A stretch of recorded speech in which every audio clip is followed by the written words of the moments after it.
Universidade de Brasília. Isso. Eu sou de Brasília. Já deixa eu me apresentar, né? Eu sou Vinícius, tenho 26 anos. Eu estou agora fazendo mestrado, né, aqui na UNB, em Teoria e História da Arte, e eu decidi estudar a Bolsa, né? Aí só o porquê de eu estudar a Bolsa vem desde 2018, eu venho trabalhando em galeria, eu cheguei a trabalhar tanto em galeria primário e no secundário aqui em Brasília. Eu passei pela Galeria Carlos Osório e pela Otto Reif Schneider. Aí, em 2020, final de 2020, eu comecei a colecionar, o que para mim era uma coisa muito distante, mas aí com os leilões eu vi que era uma coisa que eu conseguia fazer. Então, quando eu comecei a participar dos leilões e tudo mais, eu vi que era algo acessível. E aí hoje eu tenho uma coleção, cheguei a ter um escritório, aí hoje eu tenho uma coleção de, deve ter, sei lá, entre 100 a 200 obras, pelo menos. E aí foi crescendo e vai crescendo, né? Então tá indo. Aí por isso vem a minha vontade de estudar os leilões, por conta dessa acessibilidade que me gerou. E, para ser bem sincero, eu queria antes era ter começado já na dissertação por uma história geral dos mercados de leilões como um todo. Mas o meu orientador falou que era melhor começar em somente um, especificar em somente um, porque a dissertação só dura 2 anos, né? Então não tem tanto tempo para fazer. Aí eu decidi escolher a bolsa, porque no momento também estava tendo o leilão do Emanuel Araújo, né?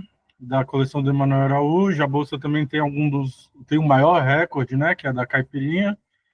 E também não, quando eu fui procurar mais a fundo, eu descobri dessa história de ser uma bolsa de valores, que eu achei muito interessante. Aí, já começando com a nossa entrevista, era justamente isso. Eu queria muito. Você é a fonte primária, né? Então, eu queria muito saber como foi no começo, principalmente nessa época do José de Carvalho, e depois entender mais um pouco, porque a minha perspectiva, que eu vou fazer a dissertação, eu quero justamente analisar se a Bolsa foi o que ele falou quando a Bolsa inaugurou, que ele queria que tivesse sido, que era o termômetro do mercado, né? Então, a relação entre valor artístico e valor comercial. Se a Bolsa realmente conseguiu chegar nisso e também nos anos que foram seguintes, tanto na sua época e a do Peninho. Aí eu vou analisar a partir dessa proposta de fundação do José de Carvalho mesmo. Aí o que, assim, eu queria, na verdade, perguntar menos do que para você falar, para o senhor falar mais, mas, assim, a primeira coisa que eu pergunto era sobre a ideia. Eu vi que o José de Carvalho ele teve isso nos Estados Unidos, mas isso foi ele vendo os leilões, né, do lá da Sotheby's, e eu queria entender, mas essa ideia de bolsa de valores de arte, bolsa de títulos de arte, essa ideia veio dele ou ele copiou de outro leilão que tinha? Isso veio do José de Carvalho. Bom, eu acho esse nome Bolsa de Valores como uma aproximação, mas Uhum. Bolsa nunca teve esse tipo, nem nunca foi chamado de Bolsa de Valores. Sim. Os valores é uma coisa ligada ao mercado de ações. O ocorre que o José de Carvalho era um empresário e com um tino comercial enorme e, sobretudo, uma visão de marketing extraordinária para aqueles anos em marketing como estudo, ciência, como caminho, estava começando. Ele tinha uma experiência comercial, a família dele era de comerciantes, de grandes empresas comerciais, e ele depois fez as próprias empresas dele. Mas, na época da fundação da Bolsa, a fundação da Bolsa coincidiu com o grande boom da Bolsa de Valores de Ações no Rio de Janeiro. Uhum. Ela era no Rio, nessa época. Não, existia a Bolsa de Mercadorias em São Paulo e a Bolsa de Valores de Ações era no Rio de o boom foi concentrado exatamente nos anos 69, 70, 71, 71 no ápice, e foi o momento de fundação da Bolsa de Arte. Então, foi um nome feliz, mas oportunista. Veio em função do grande boom do mercado de ações. Agora, o que ocorre é que ele, para justificar o nome, então criou um discurso que seria uma casa de leilões que funcionaria como uma fornecedora de cotações, uma fonte de pesquisas. Isso foi feito no início, tanto que no primeiro ano da Bolsa foi feito um anuário de vendas. Sim, eu tenho aqui o anuário, né? Exatamente. Olha, isso é fonte primária também. E é raro, é muito raro. Mas foi feito esse anuário já dentro desse espírito, de fornecer o maior número possível de informações. Tanto que você observa que esse anuário ele é aberto para outras galerias que existiam. Não propriamente informações, porque essas galerias não forneceram os dados. Mas, de vez em quando, aí, nesse anuário, se eu não me engano, em algum lugar tem assim, quadro tal, de artista tal, da galeria tal, estava essas informações, mas como pequenos, quase que anúncios das galerias. E, então, era uma forma de reunir, fazer uma aproximação entre as galerias que não existia. E continua não existindo. Porque o galerista, muito diferentemente do ator, do diretor de teatro, do cenógrafo, do pianista, não sei o quê, o galerista é mais ou menos como um artista plástico. Ele trabalha sozinho, né?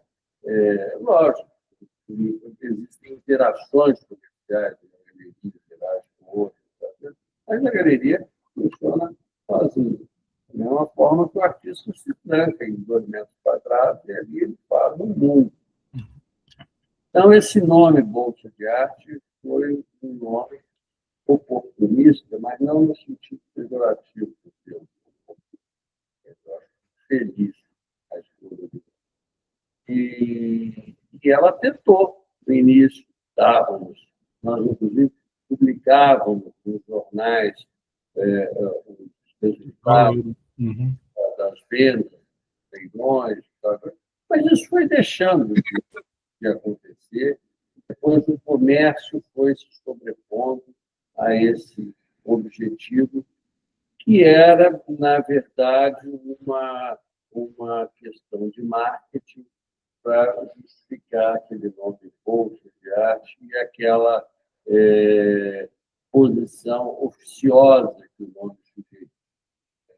Lógico que tem muita coisa. Tem um belo, nessa época, o Carlos Drummond de Andrade tinha uma coluna. Sim, A Bolsa e o Bolso, é o poema, né, dele.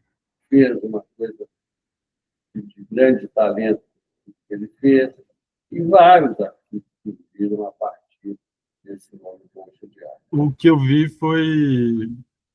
Vocês tinham uma presença muito grande, né, no Jornal do Brasil, e principalmente na coluna do Zósimo, né, que foi um dos membros do Conselho Consultivo, e Valmir Ayala também citou várias vezes, que eu estava vendo. Aí também eu vi que, na verdade, começaram com pregões diários, né? Seriam 10 obras por dia, mas aí viram na primeira, segunda semana... Eram pregões semanais. Por isso, as pessoas ficam todas muito espantadas. Como é que nós fazemos um pregão a cada segunda-feira com 50 obras e fazíamos um leilão mensal, ou seja, um terceiro leilão com 300 obras. As pessoas ficavam admiradas como nós tínhamos uma captação tão extraordinária para fazer uma quantidade de leilões. Ocorre que o Zé Carvalho tinha um acervo muito grande porque a história dele não começa agora. A história dele é muito antiga. Sim, na Petite, colecionando, né? Foi até fundador dos Sócios Amigos da Petite, um negócio assim. Ele era colecionador, muito amigo do Franco Terranova. A Petit Caderie era uma coisa mínima, daí o nome, e em certo momento, então, ele propôs ao Franco, que já tinha tido vários sócios, propôs ao Franco fazerem uma sociedade e crescerem, né?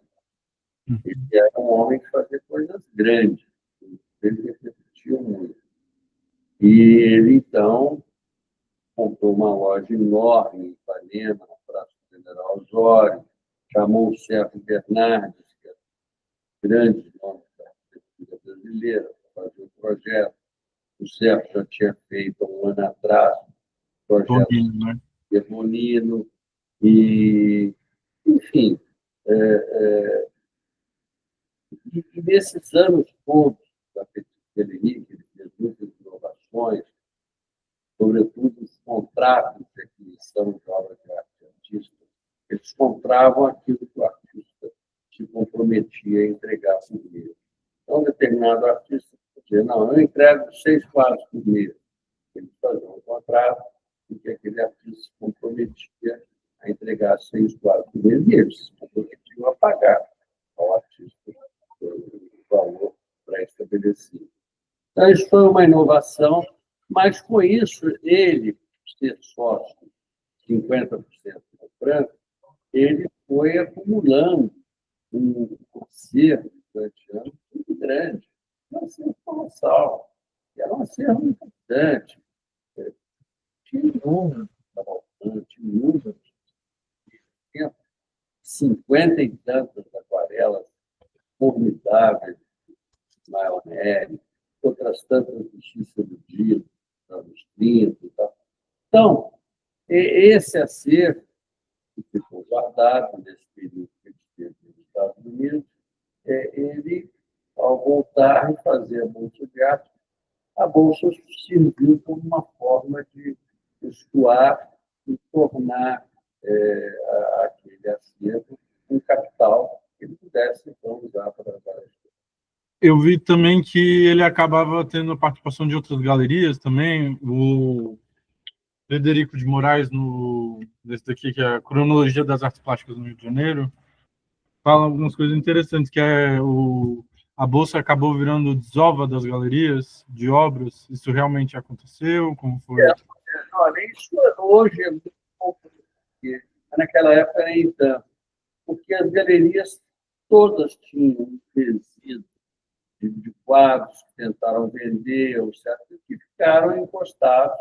Então, as galerias punham nos leilões da Bolsa, porque eram leilões especializados em quadros e esculturas, desenhos, gravuras, em artes plásticas. Porque existiam leilões ecléticos, leilões espólio, antiguidades. Tinham quadros. Eles faziam um leilão de um espólio que tinha, de Cavalcanti, de Linhar, de um Visconti. Mas esses leilões, pela própria formação dos principais leiloeiros, eram leilões que davam mais ênfase à pintura clássica, sobretudo a pintura clássica europeia, que em grandes quantidades circulavam nos leilões, e também clássicos brasileiros. Então, as galerias viram a oportunidade de, colocando nos leilões da Bolsa, dar saída àquele resíduo de acervo que eles tinham, e que, às vezes, um quadro estava guardado no depósito há 5 anos, tinha se tornado uma coisa extremamente interessante, uma valorização, de interesse. Então, eu não sei o termo que o Palmeira Real usou aí, mas era de fato um estuário em que as obras de arte, outras galerias. Para ajudar aqui mais toque, né? Acabou sendo opção. E aí a minha outra dúvida é sobre o conselho consultivo. Assim, no começo se vê muito falando sobre o conselho, como que ele foi importante, como é uma coisa que não tinha na época, né?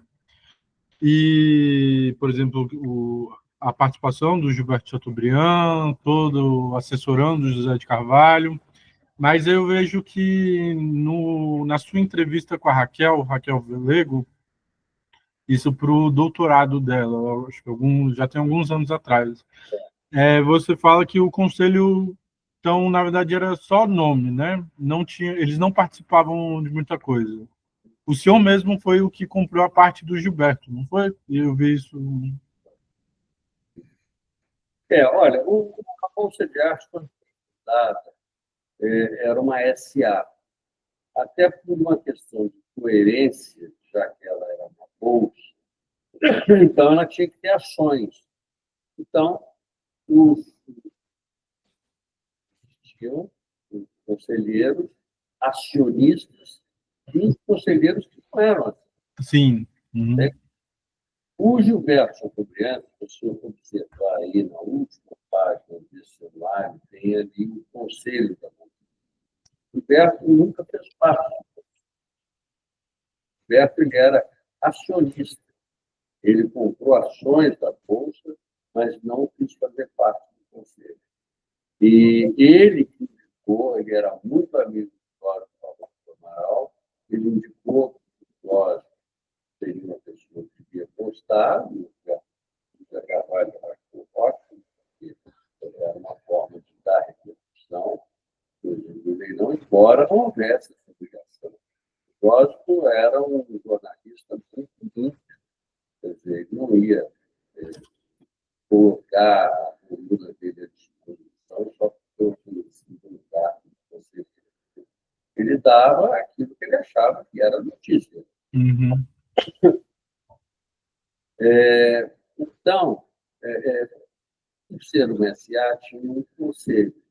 E o José Carvalho, pela história dele editorial, era um homem muito respeitado e com muita credibilidade. Então, ele convidou pessoas que eram extremamente. Por exemplo, tem um nome dele, é o José Tomás Nabuco.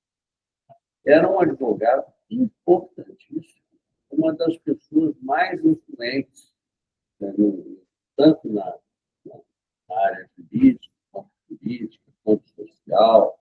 Ele era um clã. A vida dele formada por pessoas de relevância, tanto social, quanto cultural e financeira também. E, então, convidou o José Tomás Nabuco, que era uma pessoa extremamente relevante. E convidou também, por indicação do José Carvalho, o.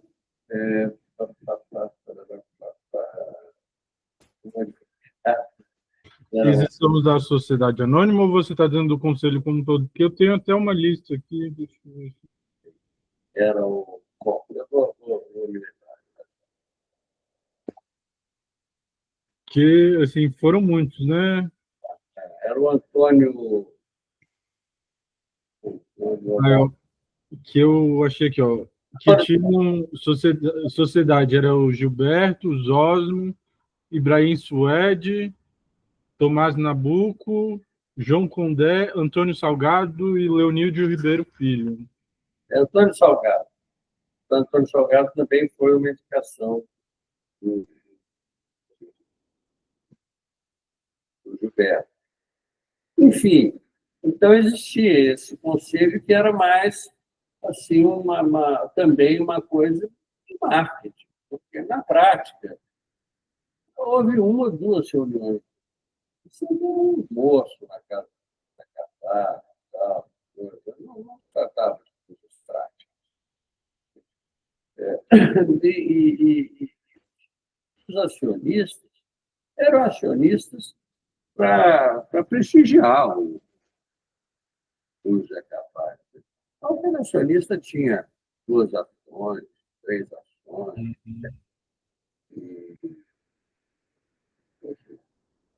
Mas cada um achava que aquilo tinha um valor. Me lembro quando eu comprei as ações do universo Julian, que era tudo, três, porra, eu troquei por um dia colossal. Hoje vale 3 milhões de reais. É uma das diferenças da coleção dele.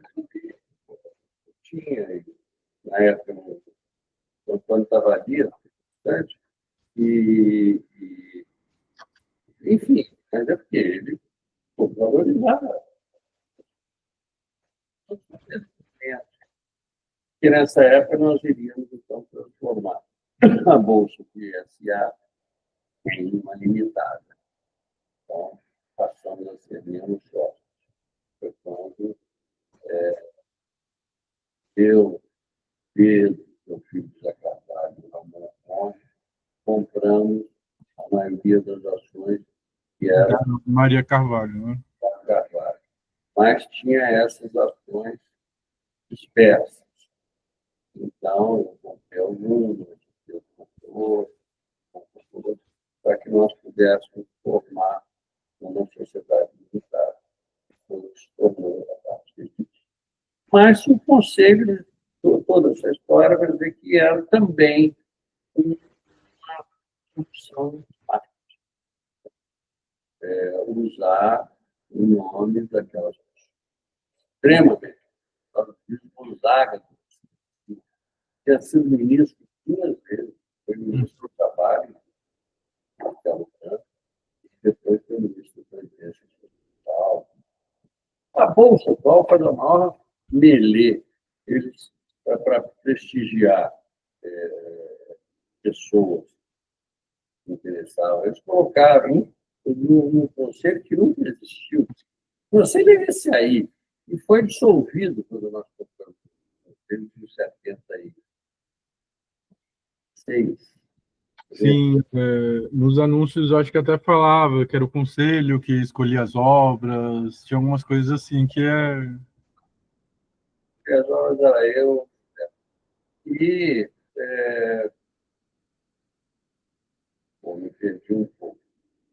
Bom, você olha lá no site da Bolsa, cita pessoas lá, cita José Coimbra. José Coimbra nem trabalhava na Bolsa nessa época. José Coimbra era contador da Merck e trabalhava no escritório da Merck. Nós precisávamos de alguém no escritório. O nosso contador, Marco Aurélio Lucatelli, indicou o Coimbra, ele foi para lá, a Bolsa já existia, Vale. Não tem nada a ver. O Hélio Beltrão era uma grande figura. O Hélio Beltrão era uma grande figura. Um homem de prestígio, também foi ministro de burocratização, era um grande empresário, mas ele nunca participou do segmento. O que ocorre é que ele comprou alguns vasos muito importantes na Bolsa e teve um contato grande com o Coimbra que entregava e recebia e tal. E aí o Coimbra ficou muito honrado de ficar próximo da discussão e ficou agradecido isso a vida inteira. Então, recentemente, sob influência do Coimbra, enfiaram o nome do Hélio Beltrão lá, que tinha mérito e relevância para ter pertencido àquele primeiro conselho. Só que ele não fazia parte do universo da mídia. Isso que não entrou, mas tinha mérito, o nome convidado. E o Jambuguite nunca participou. Não. Jambuguite era uma grande figura, eu comecei a trabalhar com ele, muita coisa que eu aprendi com ele. Ele era amicíssimo dos acabados, mas nunca participou do conselho nenhum. Era uma figura caótica, mas com uma visão da empresarial, comercial, né? Aí, colocaram o Jambuguite. Tem vários penetras aí que não tem nada. Entendi. Não sei como eu fizeram isso, mas fizeram. E tiraram, eu não existo. Olharam a história da Bolsa, não existe.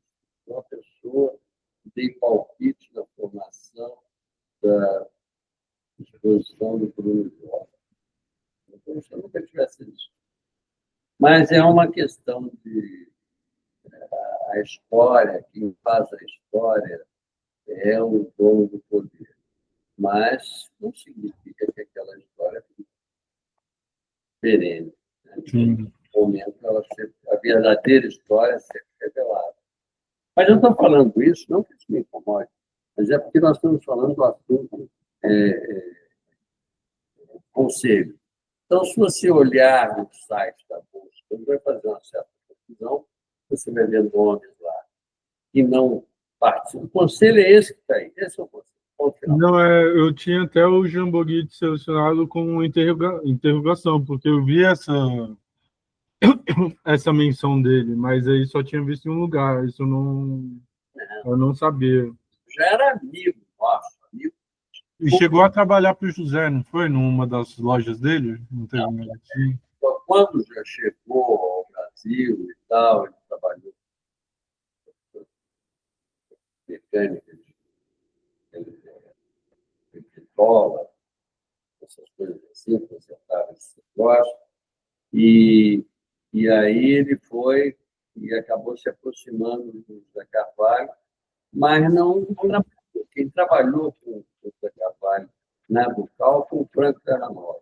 Ah, foi o Franco Terranova. Mas era tudo uma coisa só. Franco, Jean, José Carvalho, eles eram muito amigos. Eles tinham outros, Sérgio Banner, depois tornou um grande universitário, Carlos Canones, era um grupo de amigos. Entendi. E como a gente estava falando do conselho, que era uma coisa que o conselho fazia, uma coisa que me chamou a atenção nos primeiros anúncios da Bolsa é porque vocês emitiam certificado de autenticidade. Isso hoje não é uma coisa tão comum mais, né? E eu lembro até tinha falsificações na época, né? Tanto tinha uma matéria falando que quando o Edson Mota se aposentou, muitas pessoas do circuito ficaram tristes, né? Porque ele era o maior autenticador que tinha. Então, naquela época ainda aparecia muita falsificação, como era? Já apareceu muito, né? E muitas falsificações recentes, por exemplo, nos anos 60, houve muitas falsificações da Djanira. Houve muitas falsificações do Guinhar. O Guinhar que não tinha muito controle da coisa. A Djanira morava em Paraty, depois ia para Cabo Frio, ficava menos no Rio, então não tinha um controle muito grande da obra dela. E ela foi muito falsificada nesse período. E alguns artistas que já eram falsificados. Castanheto sempre foi falsificado. Ele morreu em 1900 e ele conviveu com coisas falsas. As pessoas que estavam parecidas com ele estavam. Ele tinha mercado, no mercado de valores baixos, mas ele vendia muito aquelas papinhas e tal, aqueles venenos, Baía da Guanabara. E ele foi falsificado de vida. Entendi. E a outra dúvida, relação com artistas da época. Eu, por exemplo, não tinha artistas no conselho, né? Isso foi uma coisa que eu acho que eu percebi. Não tinha nenhum artista plástico da época no conselho. Eu vi que o Sclier ajudou a montar um leilão beneficente, isso bem no comecinho da Bolsa. Mas, além disso, não tinha muita relação com os artistas da época, ou tinha alguma coisa? Não, nenhuma. E o Sclier não ajudou a montar. A Bolsa fez um ou dois leilões mais tarde, e se o Sclier quisesse organizar um leilão, seria muito bem recebido, porque ele é uma pessoa que ainda tem que ser feita mais justiça. Uhum. Ele era um artista de muita aceitação comercial, ele vendia muito, mas ele, pela própria formação política dele, né? Ele era comunista e era uma pessoa com uma preocupação social muito grande. Ele abria o leque, ele pegava todos os artistas que estavam assim, meio desprotegidos e ajudou esses artistas. Eu vendia quadros desses artistas, Cláudio Rodrigues, o Silvio Meirelles, o Antônio Manuel, Vergara, Guerra, artistas que o Scler vendia. A pessoa ia comprar um quadro do Scler e falava, mas por que você não compra esse Antônio Manuel aqui? Aí o cara comprava o quadro dele e tinha ido lá para comprar, mas levava o quadro de outro artista. Eu, num certo momento, fiz, por acaso, convidado, parte do júri de um salão, no Salão de Arte Moderna no Museu de Resende, nos Estados Unidos. Fiz parte do júri de seleção. A partir dali, eu comecei a ser convidado para vários salões em cidades do interior de São Paulo, cidades que estavam se formando culturalmente, todas elas tinham pequenos museus, como o Museu de Resende. Aliás, nasceu muito bom, o escritor Marcos Rebelo deu o acervo dele, deu para o Museu de Arte Moderna de Resende. Então, tem coisas importantes dos anos 40, no Museu de Arte Moderna de Resende. Mas fiz não me lembro que eu confundo o nome da cidade, posso falar uma bobagem, Piracicaba, então, eu quero citar a cidade. Eu fiz de várias cidades, em várias delas eu encontrei núcleos de obras de artistas jovens que tinham sido doadas por Scler. O Scler comprava obras desses artistas, comprava 10 obras, 10 artistas, e doava para o museu. Ele fez isso, cara. Então, era uma pessoa assim, de uma solidariedade. Pouco se fala nisso. Sim, essa parte eu não sabia. Mas, por exemplo, os artistas da época, alguém chegou a botar suas obras no leilão, nos leilões da Bolsa? Os artistas detestavam. Detestavam, né? Detestam até hoje, na verdade, né? Detestavam porque nos leilões os preços deles eram sempre inferiores àqueles que eles pediam na TV. E eu me lembro que, apesar de nos darmos bem até começar a fazer os leilões, depois dos meus leilões, Augusto Rodrigues começou a se referir a mim como aquele cafajestinho que avalia os quadros lá na Bolsa de Arte. Porque ele vendia um desenho na ateliê dele por 1.000, no leilão dava 300. Então, a pessoa me levava um desenho dele, eu não podia avaliar em 1.000, eu avaliava em 300, que era a referência de mercado que eu tinha. Aí é o sentido de bom. Não me levar pelo preço que o artista pede. Bom, outros artistas, como, por exemplo, o próprio Scler, ele vendia no ateliê por um preço, no leilão dava mais. O de Cavalcante vendia no ateliê por um preço, no leilão dava mais. O Volco vendia no ateliê por um preço, no leilão dava mais. Eram artistas que, apesar da grande importância, não tinham preços altos. Eles tinham um preço de acordo com a demanda. Agora, no caso do Volco, por exemplo, essa diferença era muito diferença do preço do preço de venda secundária era enorme. Então, o problema é que você tinha que enfrentar uma fila, que às vezes demorava meses ou um ano para chegar à sua vez. E você tinha que comprar o quadro que ficou pronto. Queria um quadro azul, ficou pronto amarelo, ou você ficava com amarelo ou perdia a cabeça. Então, existia isso também. Mas a grande maioria dos preços de ateliê eram, ou os preços de leilão, eram inferiores ao preço de.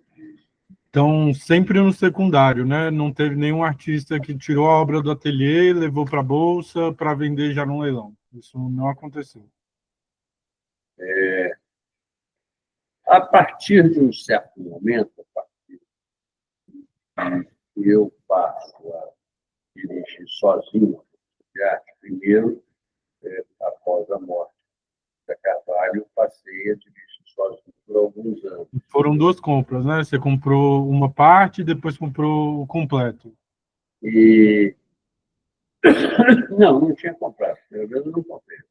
Eu construí com minhas ações, apenas fui autocar da diretoria da Bolsa. Depois que eu vim comprar novamente a Bolsa de Arte, aí sim, novamente não, comprar a Bolsa de Arte da família Carvalho. Foi quando comprei da família Carvalho, juntamente com o Pedro Carvalho e o Ramon Conde, e que eu saí comprando ações de pessoas. Quando comprei o Gilberto, o Ramon comprou quem. Depois eu comprei pela segunda vez, quando eu comprei os dois meus sócios. O Ramon e o Pedro ficaram meus sócios.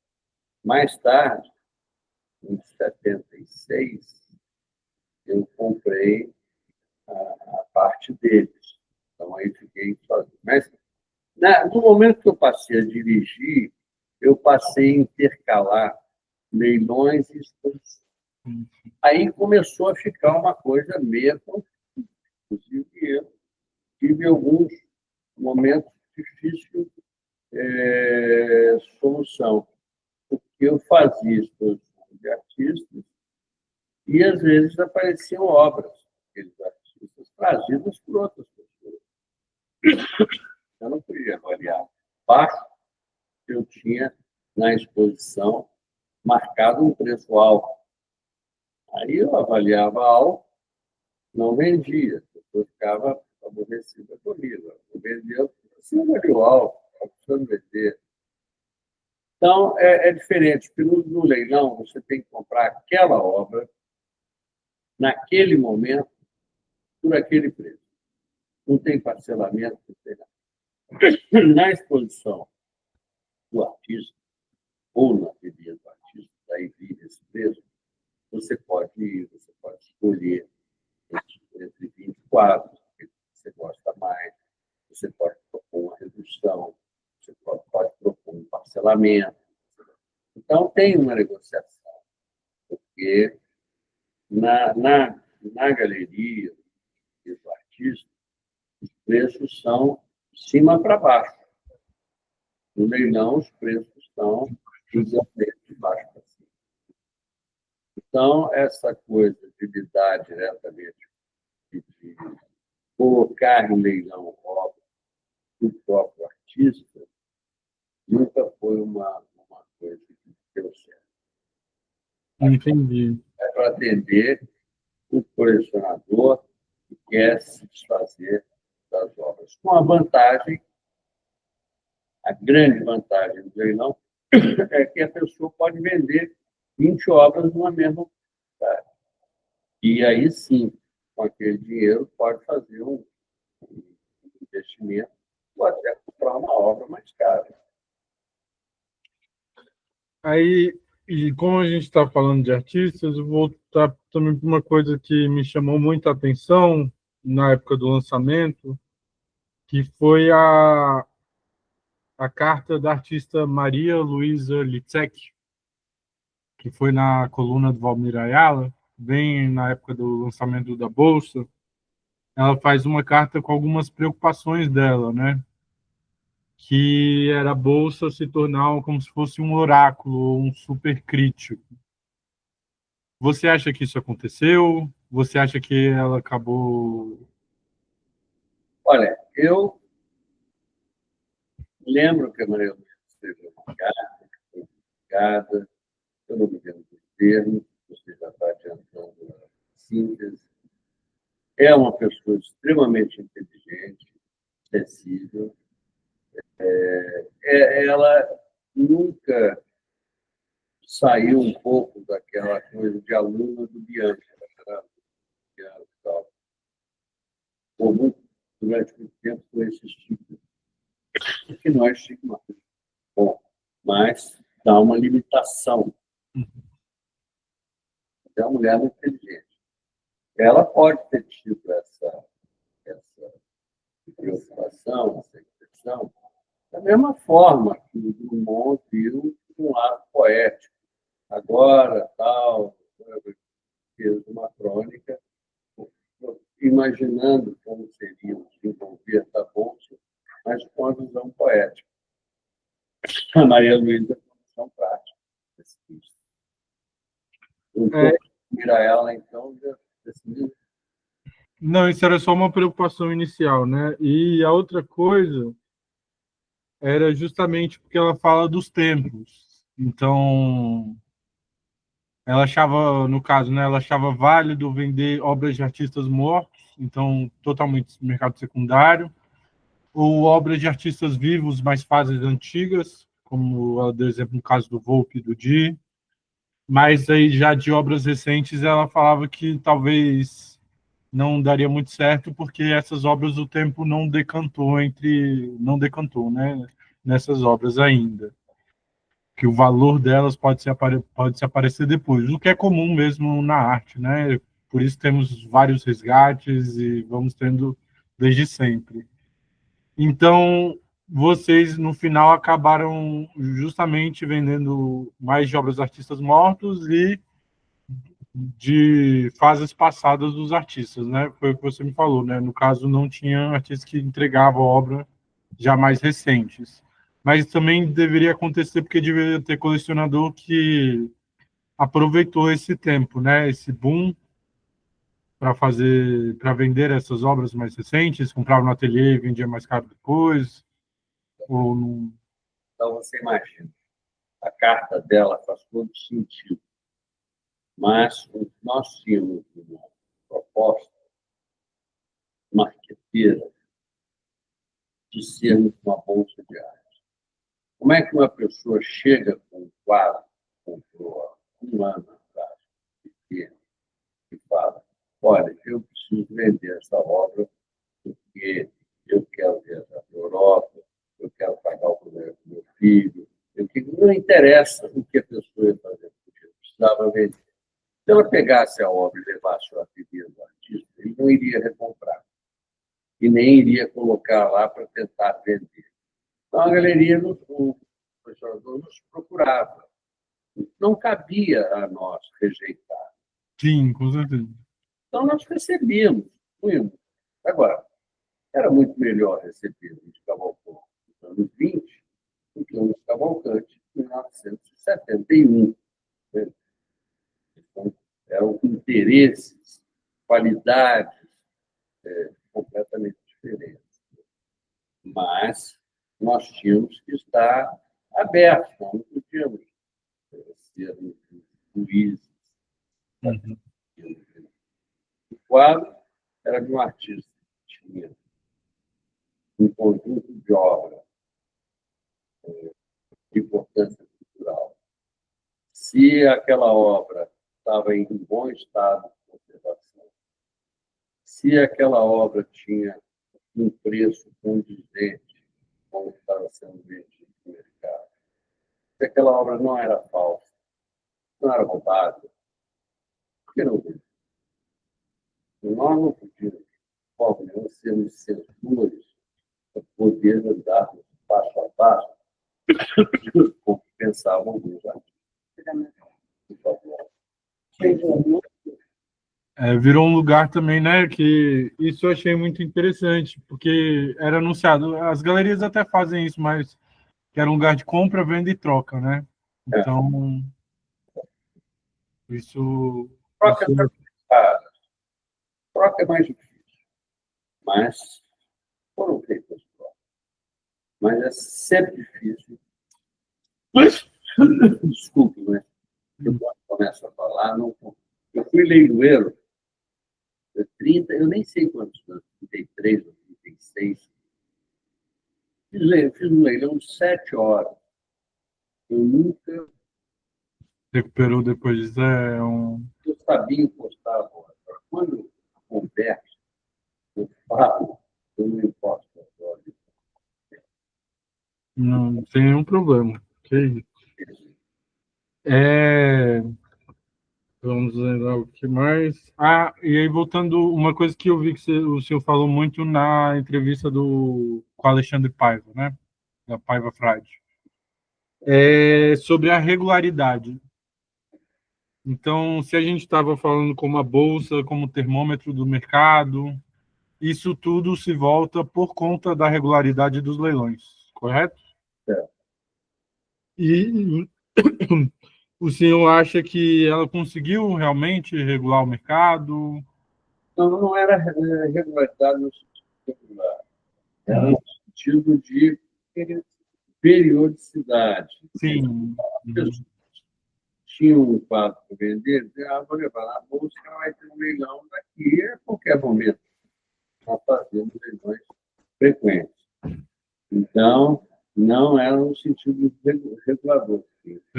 Entendi. Mas, por exemplo, com o anuário saindo, você acha que isso... Ele saiu em 72, né? Com ele saindo, os preços acabaram seguindo mais o anuário, como... Olha, Então, servia como orientação para que pudesse vender uma coisa. Hoje você tem sites de preço. Vendem obras com certo. mas é muito difícil. Assim, eu vejo... São poucos, por exemplo, no caso de leilões, são poucos que liberam os preços ainda, né? As galerias quase nem se fala. Tem uma pessoa hoje em dia que está até soltando muitos preços, que é a Sofisul. Mas, além disso, aí tem que pagar por exemplo, teria que pagar o catálogo das artes. Tem alguns sites assim, né, que acabam acompanhando esses preços.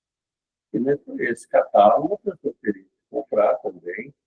E, embora esse catálogo acompanhasse uma serigrafia original do outro, Que é uma das mais falsificadas hoje em dia, né?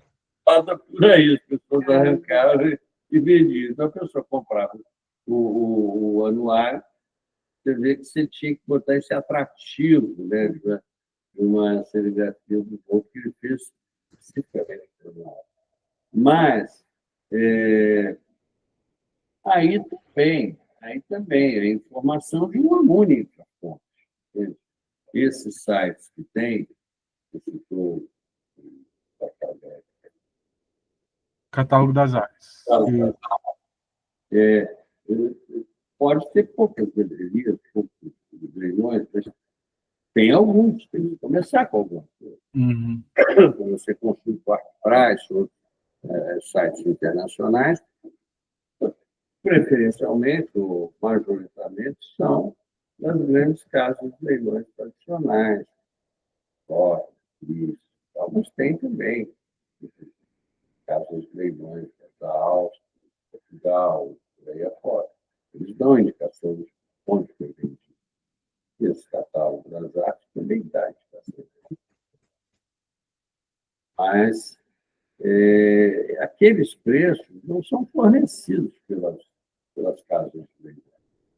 Mesmo quando eu fazia leilões, e o catálogo das artes ainda não existia, tinha uma moça que ia a todos os leilões, sentava, anotava o leilão inteiro e ia embora.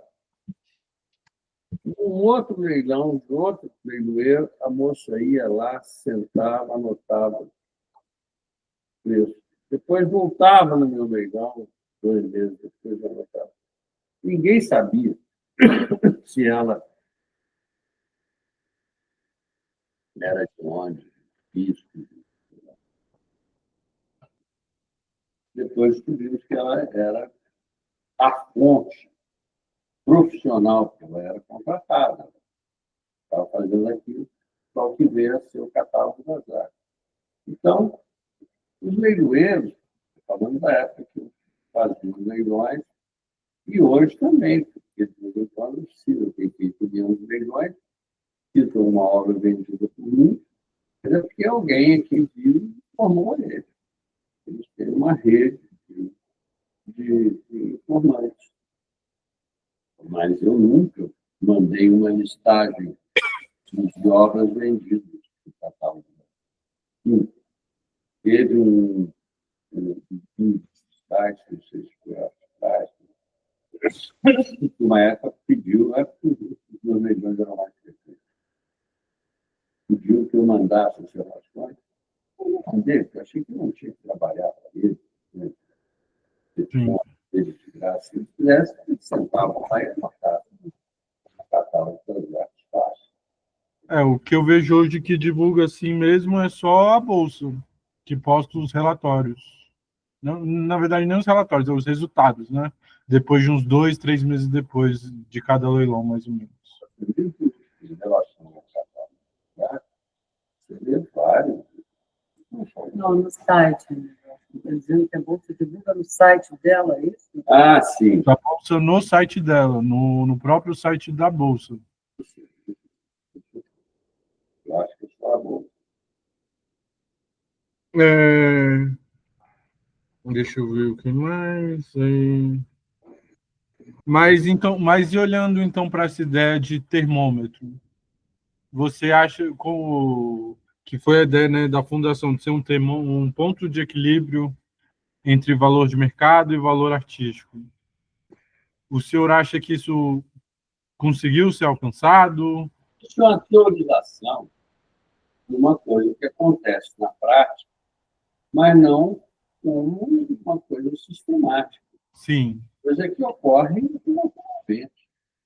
Se você tem vários leilões em que a obra de um determinado artista aparece nesse leilão, se você puder fazer uma média dos preços, levando em conta que uma obra nunca é igual à outra. Então, fazer uma média de preços de obras do mesmo artista que tem uma certa similaridade em dimensões, técnica, sabe? Não adianta você comparar um jarro de flores ordinário, de não sei quanto, com um quadro dele que é um inteiro, sabe? Uhum. Preços você tem, em função do tema, se você comparar um quadro grande com um quadro pequeno, Então, isso volta muito de novo para a periodicidade dos leilões e essa média de preços, né? Então, por conta disso, entendi. E percepção de quem está analisando aquele dado. Uhum. Tem que levar em conta esses. Tanto que tem. Vamos dizer assim, como se fossem os princípios, né, para a avaliação de uma obra, que isso eu acho muito interessante, e eles ainda podem ser usados até hoje, né? Uhum. Então... É uma escala de considerações. Aqui eu consigo ler para vocês. Para orientar os colecionadores, principalmente os novos, damos abaixo os principais fatores que devem ser considerados ao se decidirem pela compra ou venda de uma obra de arte. Aí tem a autoria, tipicidade da obra, a fase dessa obra, o tema, as dimensões, assinatura, procedência, estado de conservação, importância histórica e qualidade artística. Hoje em dia, o senhor adicionaria mais alguma coisa dentro desses 10 fatores? Pode ser até. Agora não me ocorre nada. É meio difícil pensar de cabeça. Isso foi feito em 1970. Publicado, aliás, isso foi feito em 71, publicado em 72. Em 72. E tem algum motivo do senhor não continuar com ele? Depois do José Carvalho ter falecido? Mário? É. Olha, porque não houve interesse. Deveria ter havido, mas não houve. Apesar desse bombom, que era a serigrafia do Volk, que era junto, o desinteresse foi muito grande. O que ocorre, por exemplo, Galeria Maluf fez que não era Maluf, era certo, que era o doutor Maluf. Fez um anúncio, nós dávamos para ele 50 anuários. A Galeria Bonino, nós dávamos para ela 50 e tal. Então, eles distribuíram, venderam e tal. Mas pouca gente nos procurou. Eu quero um anuário e tal, muito empresta. Pô, o desinteresse foi enorme. Eu acho que o Hernani tem alguns outros leiloeiros que acabaram fazendo. E, se não me engano, o Júlio Lousada também acabou fazendo uma coletânea disso. Mas aí, voltando para o ponto de equilíbrio, né, valor artístico, valor de mercado, já para algo na época do senhor, que foi os artistas acadêmicos e do século XIX, no geral. Isso foi uma coisa que o Chico de Moraes fala, né, que por falta de acervo e para deixar os leilões mais ecléticos, você acabou adicionando os acadêmicos como Castanheto, parece também Visconti, né, João Batista. E aí, como foi isso? Por exemplo, o preço deles foi num valor mais baixo, aí com o tempo o senhor conseguiu aumentar? Olha, foi uma necessidade comercial a partir de informações artísticas que eu tinha baseadas no meu gosto pessoal. Eu sempre gostei tanto de um Visconti quanto de um Guignard. Dependendo do Visconti e dependendo do Guignard, eu podia gostar mais do Visconti, partindo daquele conversando que as obras de arte elas são iguais. Então, nem todo Guignard é bom, nem todo Visconti é ruim. Né? E, aliás, tem pouca coisa ruim, excelente. Mas o que ocorre é que nesses leilões, para você ver como é o mercado, nesses leilões de 3 dias, que eram mensais, era assim, você tinha que ter, era terça, quarta, quinta. Nós tínhamos que ter, a cada dia, tinha que ter um cavalcante, um da costa, um voo, um bandeira, talvez mais um ou outro. E sempre um portinari. Já era. Legal nem pensar, era uma eventualidade. E eu me lembro que tinha um marchand em São Paulo, que eu achei muito divertido, e ele foi almoçar comigo lá, nós tínhamos um restaurante lá, para onde frequentava todo mundo. Era o Benjamin Steiner, que era uma grande figura, um argentino, muito acessível. E o Evandro, nessa época, ele tinha comprado uma casa, junto com o Marco Marcante, a casa dos leilões. Ele fazia leilões. Evandro, nós vamos ter que parar de trabalhar, porque estão acabando os quadros, não tem. Porque, de fato, esses artistas começaram a rarear.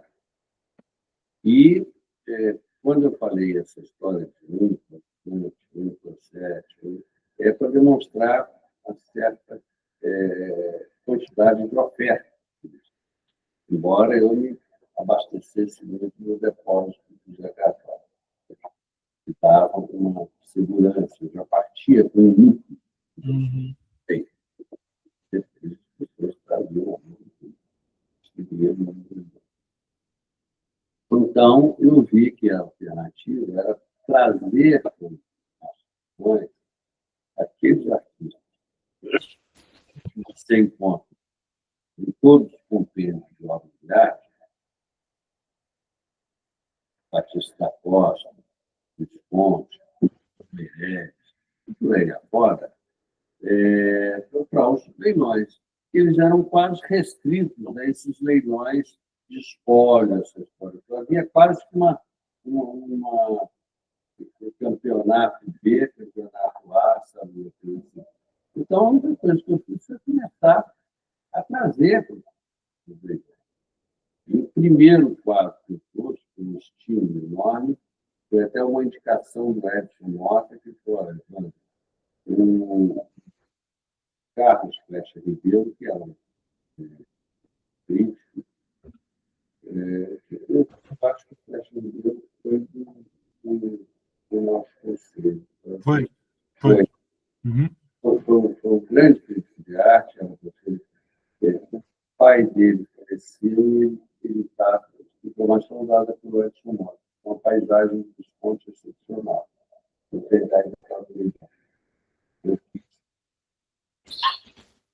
Foi uma disputa extraordinária, eletrizante. Então, aquele quadro do Visconti causou um frisson no leilão que há muito tempo não se via com uma obra moderna. Então, eu vi que também.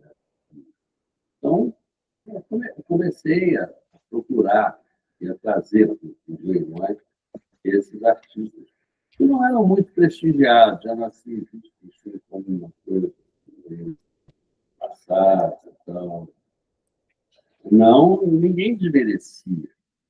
As pessoas que sabiam o que era cultura. Eram esquecidos, né? No caso.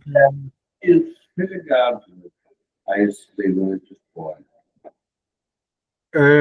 Então, só para eu entender um pouquinho, o senhor, vocês na Bolsa, vocês começaram muito com arte moderna. Basicamente arte moderna, mas eu lembro que no primeiro leilão, por exemplo, já teve aquarelas do Debré, se eu não me engano. Porque essas aquarelas do Debré, isso é uma história longa. E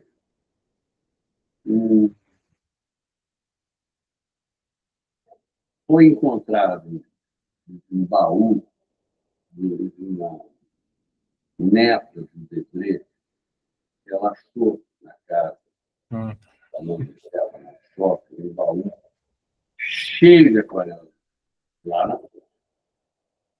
E aí, sabia o avô dela, o avô não, tetravô, sabe? Era importante que tinha ligação com o Brasil.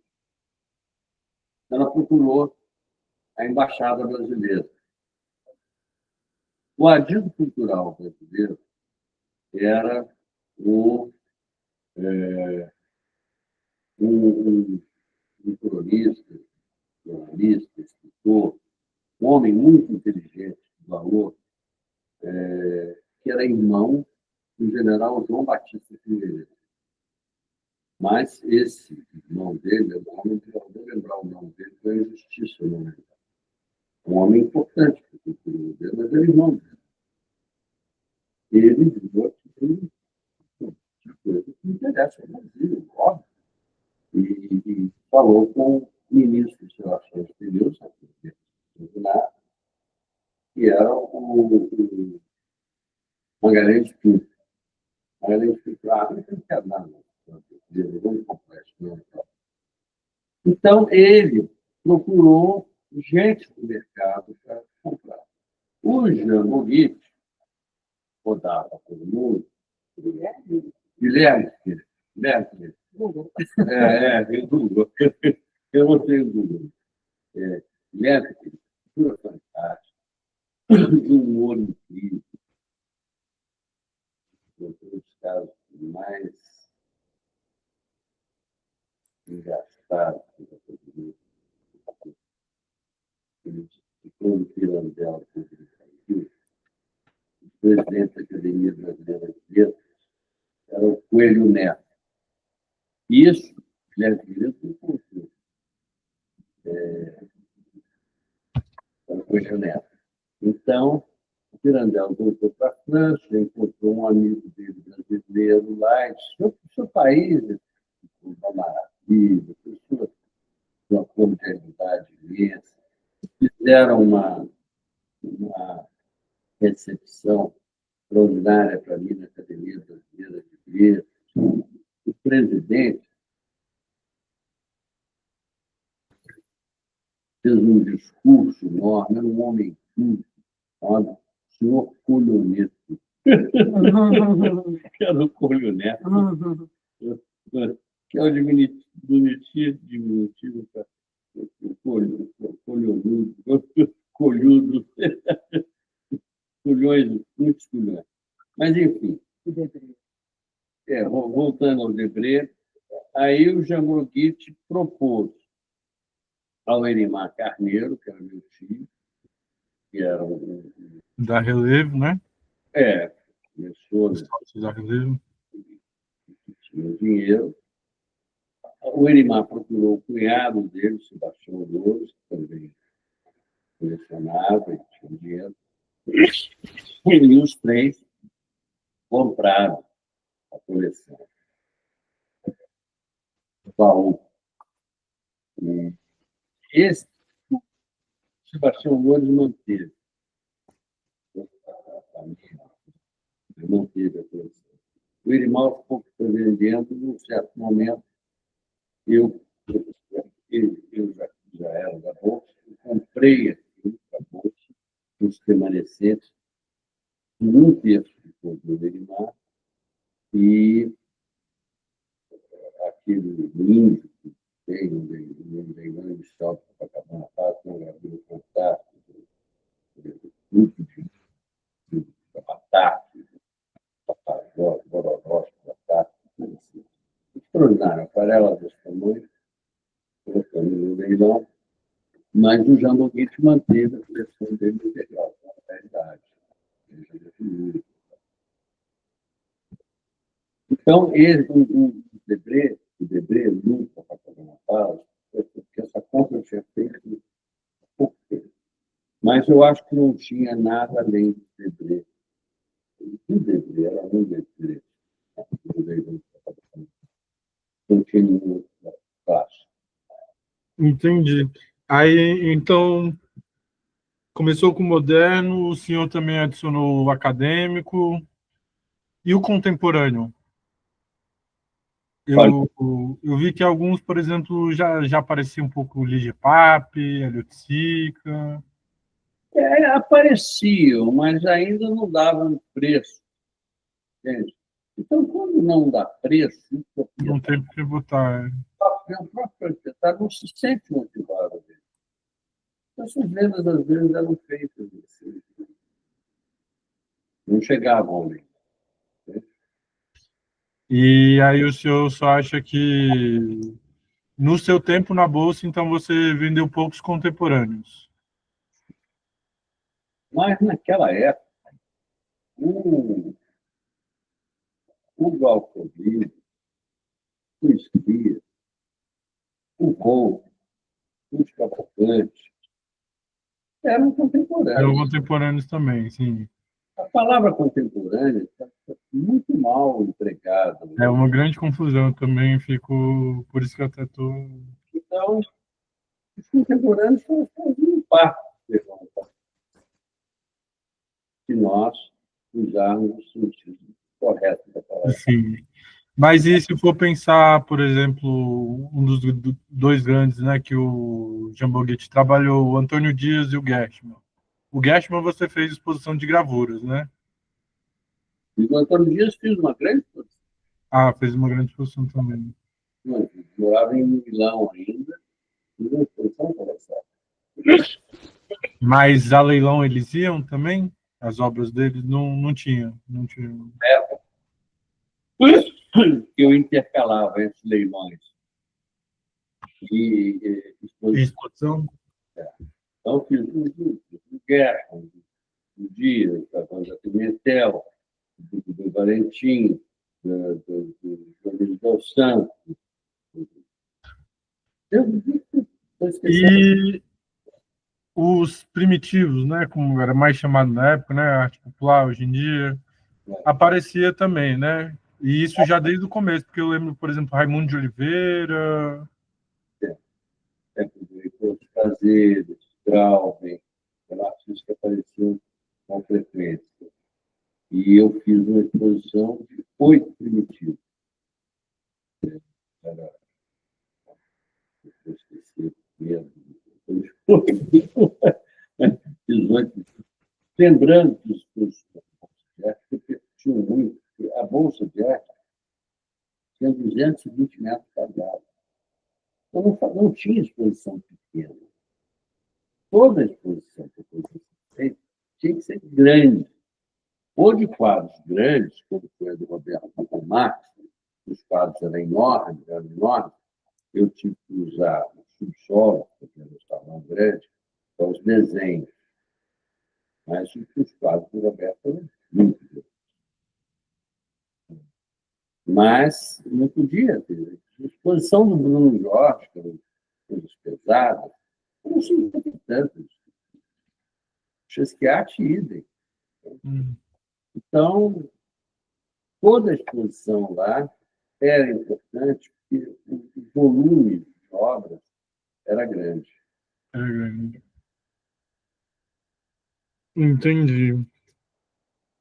Deixa eu ver o que mais. Aí, então tá. Aí depois, agora que o senhor falasse mais um pouco da sua época. Isso eu ainda não. Não, mas eu estou falando. Sim. Principalmente essas exposições. Foi tudo na sua época, né? Só começou após a morte de Carvalho. A família se afastar e eu fiquei, então, sozinho. Tanto que o Zósimo, no primeiro anúncio, a primeira menção da Bolsa, né, que foi em dezembro, um pouquinho depois do Natal de 70, ele falava que a Bolsa não ia ter exposições. Isso era uma coisa que ele falava nesse anúncio de fundação da Bolsa. Mas aí o senhor ficou, foi até 86, para seguir sua carreira como artista, né? Esse era a ideia. Isso. E aí, desde então, mas aí o senhor continuou, né, como leiloeiro por muito tempo, se não me engano, até 2001. Eu não organizava os leilões da Bolsa, eu fazia. Bati o martelo, sim. Bati o martelo. Mas fiquei como leiloeiro durante muito tempo.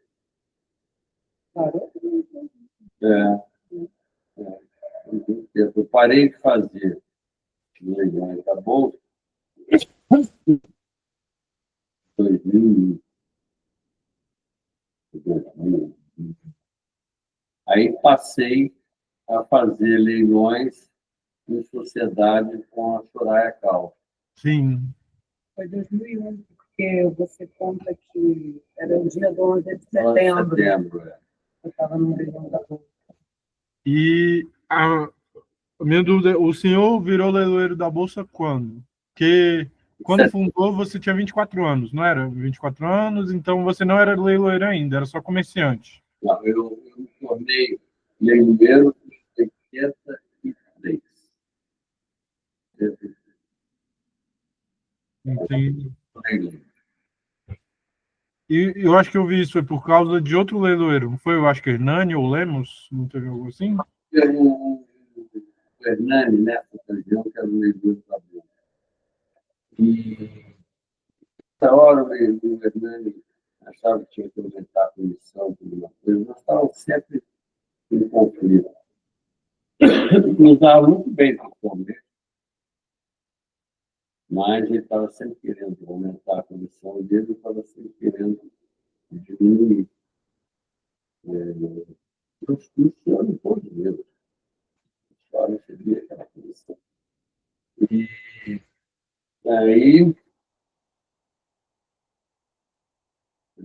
aí ele falou, porque você pensa que é fácil, não sei o quê, não. E, claro que é fácil. Eu dizia dizia que eles eram, né, os barões vermelhos, não sei o que eu falava, vocês são os barões vermelhos e tal. E aí ficam os caras, por que você nos torna leigos? O cunhado dele tinha um título, nessa época os títulos eram negociados. E então, o cunhado dele,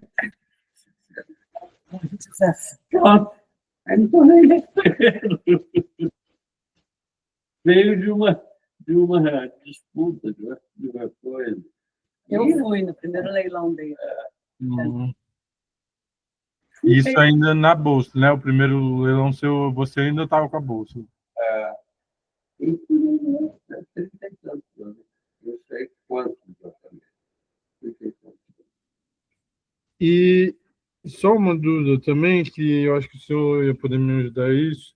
Eu queria mais entender sobre os catálogos que começaram com a Soraya, não foi? Esses catálogos maiores, e tinha algum outro leilão que fazia desse jeito? Não, o Renato Magalhães veio em São Paulo, fazia leilões para fazer catálogos bons para os padrões da época. Os leilões, os códigos, acabavam tendo leilões volumosos, grossos. Eles faziam leilões de 1.500 peças. Então, eram livros, mas com poucas reproduções, preto e branco, má qualidade. O Renato tinha melhor qualidade. E o Renato começou a melhorar. E eu fazia um catálogo muito simples. E quando o Peninha comprou a bolsa, ele falou assim: eu não quero mudar nada, tudo tem que ser igual. Eu vou sair daqui, não mudar nada, catálogo igual. E, de fato, ele fez isso durante muito tempo. Mas ele pegou uma coleção de São Paulo, um filme, nome, uma coleção excepcional, extraordinária. Foi um grande pulo que ele deu a partir dessa criação. Inclusive, tinha um transporte maravilhoso, coisa raríssima. 60 anos não parecia ter um transporte. Tinha tido venda de transporte, mas não é legal. E a Soraya sempre foi uma excelente produtora gráfica. E aí ele pediu que ela fizesse o catálogo daquele leilão. E ela fez o catálogo, nós éramos casados. Ela fez o catálogo e o leilão foi um sucesso, sem desmerecer o catálogo dela de forma nenhuma. Teria sido de qualquer forma, os catálogos ajudou muito. Não eram todas, eram 90% das obras reproduzidas com destaque, um capricho editorial muito grande. Então, ela passou a fazer todos os leilões de catálogo. Aquilo me aproximou mais da bolsa, porque antes ele só fazia, montava as exposições e tal, ia lá e fazia. Eu sempre quis montar as exposições, porque era uma hora que eu tinha maior proximidade com a própria. Então, passou a fazer a partir daí. Entendi. E, assim, o público, na época? Era enorme, porque as pessoas gostavam de leilão. Era um evento, né? Era um evento, não tinha bebida, não tinha lei seca, não tinha nada. Então, tinha bebida, salgadinho. Era um evento social. E as novelas, as séries, não eram. Novelas existiam algumas. Quem matou Odete Roitman no dia atrapalhou o leilão. Porque era um mistério, estava sendo. As pessoas não viam novela todo dia. leilões que às vezes tinha um jogo de futebol, que atrapalhavam, coisas assim. Mas uma disputa de campeonato, à noite, tinha os jogos à noite. Aliás, jogos. Mas ainda era um grupo seleto ou assim tinha muitos novos colecionadores? Tinha tudo. Gente que saía para viver, novos colecionadores, pessoas que iam para ver, para tomar uma posição, que estavam pensando em vender alguma coisa que tinha. Então, o leilão abriu muito. Se um colecionador novato, que ainda não é colecionador, entra e gente mostra um quadro um ótimo colecionador, que quadro de 20 mil reais, e ao lado do quadro do Manabu Mato, também um ótimo pintor, e aquele custa 80 mil reais, cara, eu não entendo o que é aquela mancha preta, tudo, espaço tudo mais, sabe? Você não entende. Ele vai no milhão, gosta, fala, ele vê que alguém tem ponto, os outros, ele se sente encorajado. Muito maluco, comprando essa coisa que eu não entendo, mas que eu gosto. Eu estou vendo que tem tanta gente. Então, o leilão abriu muito. Muitos colecionadores surgiram em leilões presenciais. Entendi. E hoje, você vê muita diferença dos leilões que você fazia na Bolsa para os leilões que o senhor faz hoje na galeria? A primeira diferença é que hoje eu consigo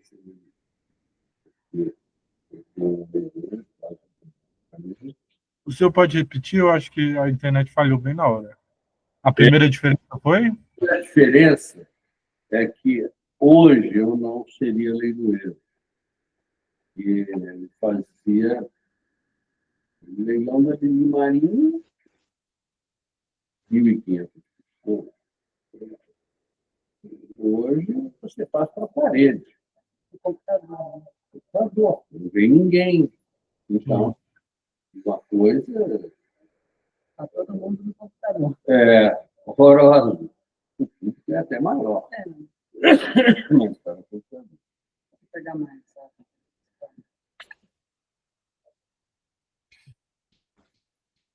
Vinícius, a gente ainda tem muitas questões, porque Não. Eu só finalizando mesmo. Isso já vai ajudar muito. inteiramente à vontade, é que você, na hora que você for transcrever, se é que você vai transcrever, ou na hora que você for fazer o seu trabalho, se você precisar de uma coisa que não tenha ficado bem explicada, se você precisar de alguma informação, mesmo que não tenha sido tocado nessa entrevista, você pode me ligar para o programa. Não, eu que agradeço, Evandro. Eu acho que a gente pode até ir finalizando. Não quero ocupar muito tempo também, não. Não, acho que eu já peguei muita coisa que, principalmente coisa do conselho, que era uma das minhas maiores dúvidas. Isso já vai ajudar muito minha pesquisa, também a questão dos artistas, né? Justamente porque eu queria entender para fazer esse trabalho. Mas eu acho que. Deixa eu ver se tem mais alguma coisa. No certificado já foi. Se eu não me engano, também a bolsa ela também funcionava como outros serviços, né? Molduraria e. Mas isso também está dentro daquele departamento de marketing. Ele fica na mão do dedo, aquele restaurador. Não é que nós tivéssemos lá oficina, departamento de hostal, né? Entendi. Deixa eu ver se tem mais alguma coisinha aqui. E a parceria com o banco. Era Banco... Brasileiro. Qual? Desculpa. Brasileiro. Lar Brasileiro. E isso veio também do José. Veio. Ele começou na Petite, isso, e aí depois passou para a Bolsa, ou já existia isso? Porque outras galerias também faziam isso, né? Collectio... E o banco é o mesmo. Agora, quem cuida é o banqueiro, né? Quando eu falo banqueiro, o executivo do banco, né? Principal. Ele dá. E, às vezes, um determinado executivo tem mais sensibilidade para uma coisa, para outras, para outra. Ele conhecia muito executivos de banco. Então, tínhamos essa parceria com o Lar Brasileiro, tínhamos conta no Banco Brasileiro, nós fazíamos leilões em São Paulo no Banco Nacional, na mesma época. Gente, quer dizer, era não era um contrato. Tá? Essa parceria nos conta no Banco Brasileiro. E nos davam, eles se davam diretoria, porque era um banco ligado ao Walter Moreira Salles. Eu tinha comprado, não sei se é o Banco da América, não sei, transformou em Banco Brasileiro, que não podia ter banco americano. Mas era uma coisa do Walter Moreira Salles que estava por trás do Banco Brasileiro. E muita gente usufruía desse financiamento dos bancos para comprar obra? Houve uma época que todos os bancos financiavam a compra de obras de arte. Como financiavam um carro. Você podia comprar um Portinari em 36 parcelas. O quarto ficava na sua casa. Uhum. Ele era garantia do financiamento. E era uma coisa muito fácil. Agora, nós tínhamos uma parceria com o banco, que era uma proximidade. Vou te dar um exemplo. O Chesquiat, até por eu ser escultor, sempre tive uma grande admiração pela obra dele. Mas ele era muito preguiçoso. Eu não queria fazer mais nada, dizia que estava muito velho, não sei o quê. Na verdade, ele gostava de trabalhar, porque isso é muito comum. Alguns artistas gostam de trabalhar por encomenda. E o Chesquiat gostava, tanto que as principais obras dele foram realizadas pelo Oscar Niemeyer. E, nessa época, os Oscar Niemeyer já não estavam com tantos projetos. Essa coisa toda. Então, o Chesquiat não estava com encomenda. E ele estava com a vida dele resolvida, solteiro, tinha um apartamento próprio. Ele queria fazer a exposição dele. E, então, insisti, porque ele tinha todo o poder. E a Chesquiat achou a gente tudo disso, exatamente. Ele tinha uma condição muito boa, condição exame. Tudo estudante. Eu falei, não, mas deixa que eu trato tudo. Então, combinei com o Zane, o preço, e o Banco Brasileiro, já não, pode tratar, eu te pago a condição e o Chesquiat vai pagando isso. Eu ajeitei um empréstimo que o Chesquiat fez. Fizemos fundimos tudo, fizemos a inscrição, tudo certo, tudo, que ele pagou. Não quero ficar devendo, cara. Então, eu podia pagar em 36 vezes, ele pagou tudo de uma vez. E o banco falou, financiamento assim não tem graça. Mas aí, então, esse tipo de parceria, de facilidade, existia. Agora, o financiamento mesmo, na compra de obras de arte, isso era muito fácil. O que gerou também o problema da Collectio, né?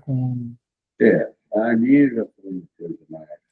E só para terminar, vocês ficaram muito, né, sempre eixo Rio-São Paulo, né? às vezes o Rio era onde vocês realizavam mais leilões, mas tinham alguns leilões anuais ou semestrais, né, que você realizava em São Paulo. Entendi. E o que gerou mesmo, assim, eu tenho... Até em Brasília, né, os leilões da Bolsa acabou gerando esse aquecimento do mercado, né? Tem matéria falando sobre. Mercado nacional. A nacional é estadual e é municipal. Você tem artistas que têm mercado no Brasil todo, e tem artistas que têm um mercado maior em determinado estado, vídeo, Simon, em Goiás, João Câmara, em Pernambuco, sabe? Pedro Bengaca, no Rio Grande do Sul, Martim Jara, no Paraná, e por aí fora. Inimar. Sim. E você tem algumas cidades com pintores locais. Então, a família Dutra, em Piracicaba, irmão Dutra, Dutra, João Dutra, pintaram a Cachoeira de Piracicaba e tal, um pintou em 1920, outro pintou em 1940, é uma família. Esses quadros têm mercado em Piracicaba, pessoas compram, tudo que querem aquilo e tal. Tem dimensões do Brasil. Eu acho só para terminar, e de concorrentes, de casa de leilão de arte mesmo. No Rio, não tinha ninguém. Eu sei que a Petite fazia alguns leilões, mas tinha mais alguém? Como foi? No Rio, no Apetite da Bolsa. Depois, todo mundo foi ainda com bolsa, venda de mulher, tudo mundo. As galerias viram que era um dinheiro que entrava todo de uma vez. E, se eu não me engano, agora eu não lembro isso de mais de memória. Teve uma época que teve alguns problemas entre leiloeiros e galerias, não teve? Teve. As galerias estavam lutando para poder fazer o leilão sem a intervenção.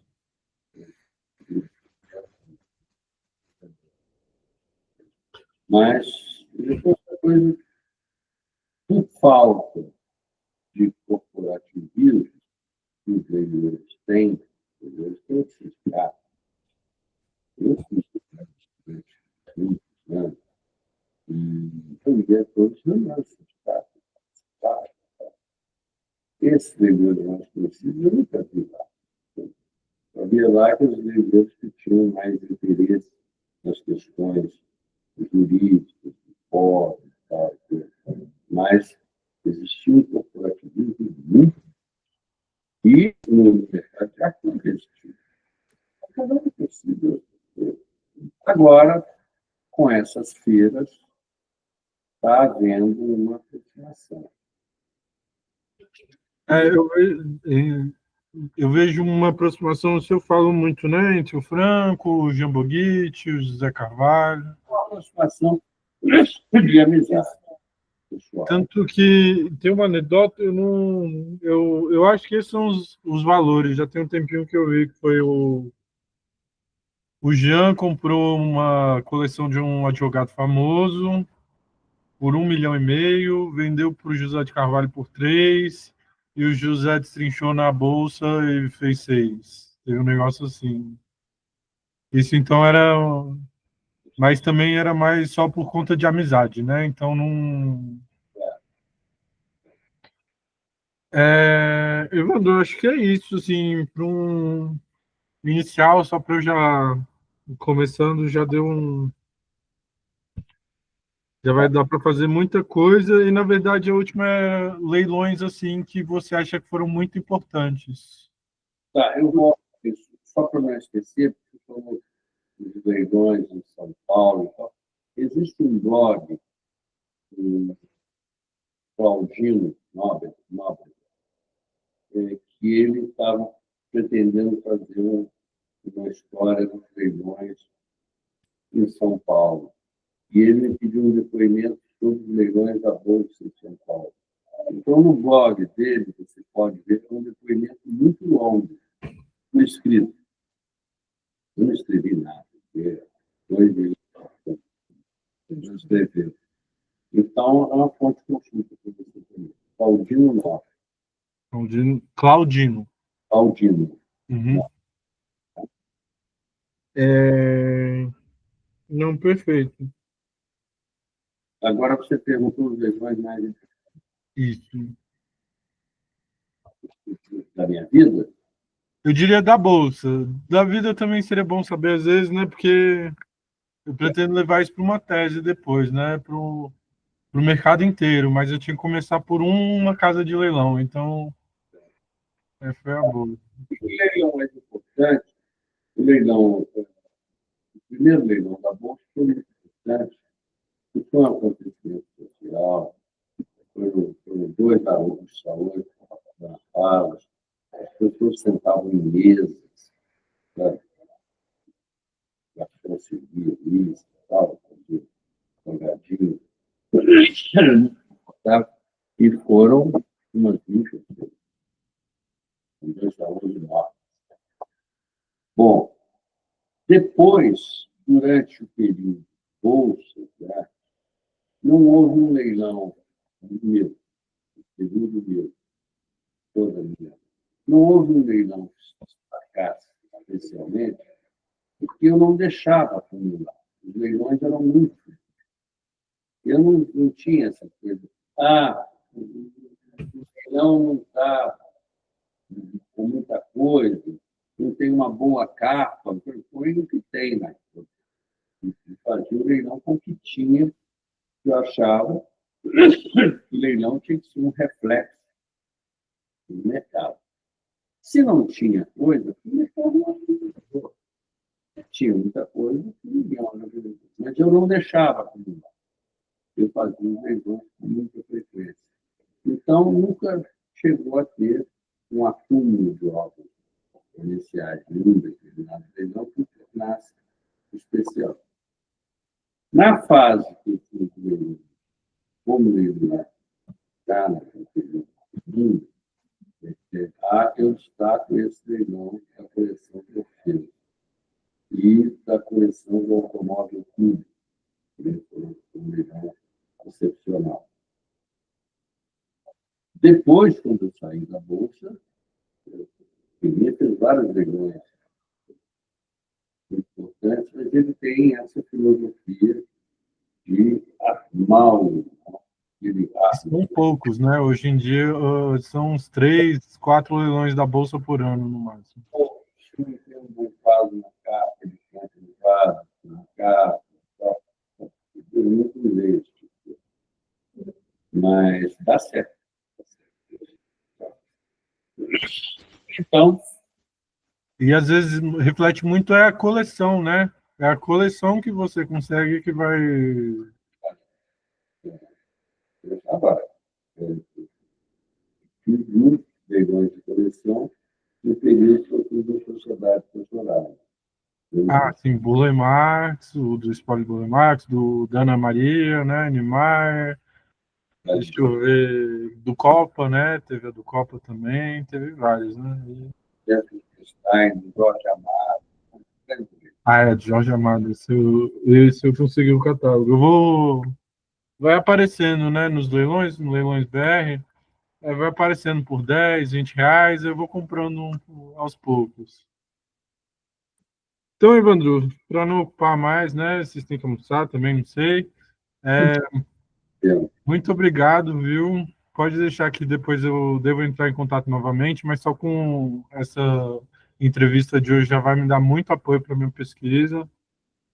E eu também vou dando notícias. Quando eu tiver algo mais pronto, também eu posso passar para vocês lerem, caso até aprovarem, se for necessário. E é isso, muito obrigado. Fico muito feliz. É uma história bem interessante que eu estou feliz de documentar. Bom, anota aí, Claudinho Nobre. Sim, tá sendo tudo gravado, então tá tudo certo. Então, obrigado, viu, gente? E quem sabe eu devo ir para o Rio ano que vem, aí eu espero tentar passar aí na galeria. Obrigado. Bem assim. E boa sorte aí no seu trabalho acadêmico. Obrigado, viu, gente? Então tá. Tchau, tchau.